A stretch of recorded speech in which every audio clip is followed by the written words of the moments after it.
பெயரெச்சம். பெயரெச்சம் என்றால் என்ன? பெயரெச்சம் தமிழில் எவ்வாறு அமைந்துள்ளது? இதைத்தான் நாம் பார்க்கின்றோம். தொடர் நிலையிலே முழுமை பெறாத வினைச்சொல் பெயரை தழுவி நின்றால் அது பெயரெச்சம் என்று சொல்லப்படுகிறது.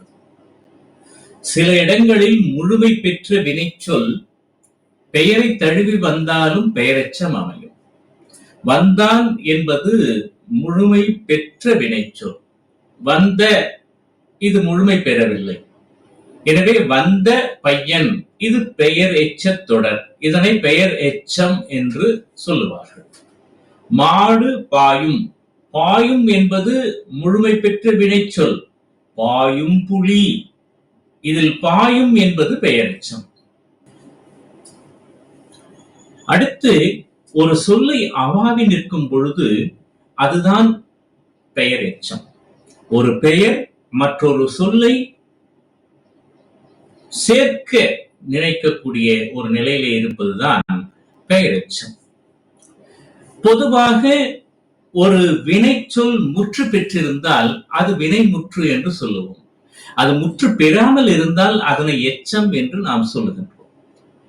அந்த எச்ச வடிவச் சொல் பெயரை தழுவி நின்றால் பெயரெச்சம் என்று சொல்லுகின்றோம். வினை முற்றை தழுவி நின்றால் வினை எச்சம் என்று சொல்லுகின்றோம். இது ரெண்டுத்துக்கும் இதுதான் வித்தியாசம். பெயரை தழுவி நின்றால் பெயரெச்சம், வினையை தழுவி நின்றால் வினையெச்சம். அவ்வளவுதான். பெயரெச்சங்கள் தமிழ் மொழியில் எவ்வாறு அமைகின்றன? செய்து என்னும் வாய்ப்பாட்டில் வினையெச்சம் அமையும். செய்து என்னும் வாய்ப்பாட்டில் அமையும் வினை எச்சத்துடன் அகர விகுதி சேர்ந்தால் செய்த என மாறும். செய்து கூட்டல் செய்த. செய்த என மாறும் பொழுது அது இறந்த கால பெயரெச்சமாக அமையும்.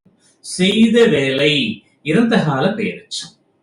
இது போலவே வந்த பையன், நின்ற தூண், உண்ட சோறு இவை எல்லாமே இறந்த கால பெயரெச்சங்கள். செய் இது ஓர் அடிச்சொல்.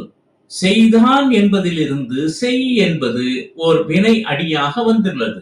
செய் இது போன்ற வினை அடியோடு நிகழ்காலத்துக்கு உரிய இடைநிலையையும் அவற்றோடு என்னும் விகுதியும் சேர்ந்தால் செய்கின்ற, செய்கின்று என செய்கின்ற என ஆகும். செய்கின்ற என்பது நிகழ்கால பெயரெச்சம். ஆக செய்கின்ற வேலை, போகின்ற பையன், பாய்கின்ற நீர் இவையெல்லாம் நிகழ்கால பெயரெச்சங்கள். கிறு, கின்று, நின்று இந்த மூன்றும் நிகழ்கால இடைநிலைகள். இவற்றை செய் என்னும் அமைப்புடைய அடிச்சொல்லோடு சேர்த்த பிறகு என்னும் விகுதியை அவற்றோடு சேர்த்தால் நிகழ்கால பெயரெச்சங்கள் அமையும்.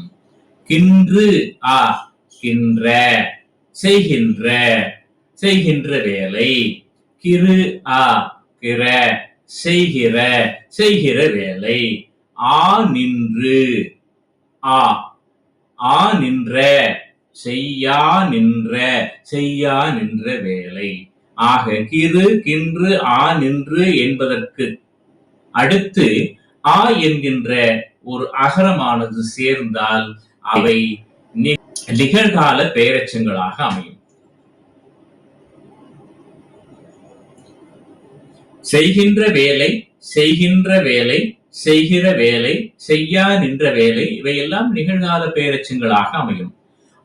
நின்று என்ற கால இடைநிலை இக்கால தமிழில் பெரும்பாலும் வழங்குவதில்லை. எதிர்கால பெயரெச்சங்களை அமைக்க அடிச்சொல்லோடு எதிர்கால இடைநிலைகளான ஆகியவற்றை சேர்க்க வேண்டியதில்லை.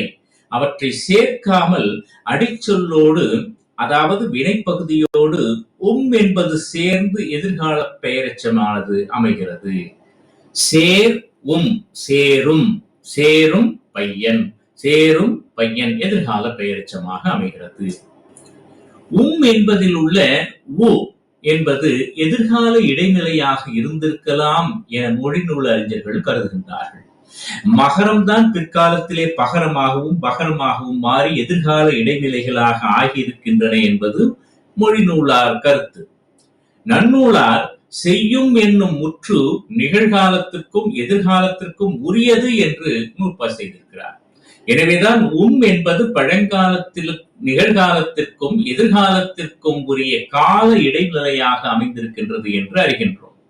திராவிட மொழிகளின் ஆய்வும் இதற்கு துணை செய்கின்றது. தமிழில் பெரும்பாலான இடங்களில் ஆ என்பதே விகுதியாக வருவதால் பெரும்பாலோர் அ பெயரச்ச விகுதி என கூறத் தொடங்கிவிட்டனர். நல்ல, தீய, பெரிய, சிறிய, பழைய, புதிய இத்தகைய பண்பு சொற்களும் பெயர் அடைகளாக தமிழில் அமைகின்றன. நல்ல பெண், பெரிய மரம், பழைய வீடு, புதிய பெண், சிறிய மரம், புதிய வீடு, தீய செயல். இப்படி நல்ல, தீய, பெரிய முதலான இந்த சொற்களை பெயரடைகள் என்று சொல்லுகின்றோம். இந்த பெயரடை சொற்கள் அனைத்திலும் அகர விகுதி அமைந்திருக்கிறது. நல்ல இல் கூட்டல் ஆ, தீய ஈ கூட்டல் ஆ, பெரிய ஈ கூட்டல் ஆ என்று அகர விகுதி அனைத்திலும் அமைந்திருக்கிறது. இதனால் இவற்றை பெயரெச்சம் எனவும் வழங்கலாம். இவற்றை குறிப்பு பெயரெச்சம் என தமிழ் இலக்கணம் கூறுகிறது. அதாவது தமிழில் பெயரடைகள் பெயரெச்சமாக செயல்படும் நிலை உண்டு என்று நாம் அறிகிறோம். நல்ல, தீய முதலான சொற்கள் பண்பு சொற்களில் இருந்து உண்டானவையே.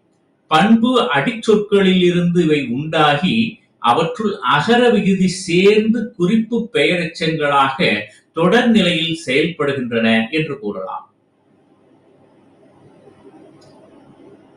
நன்மை நல் கூட்டல் ஆ, நல்ல.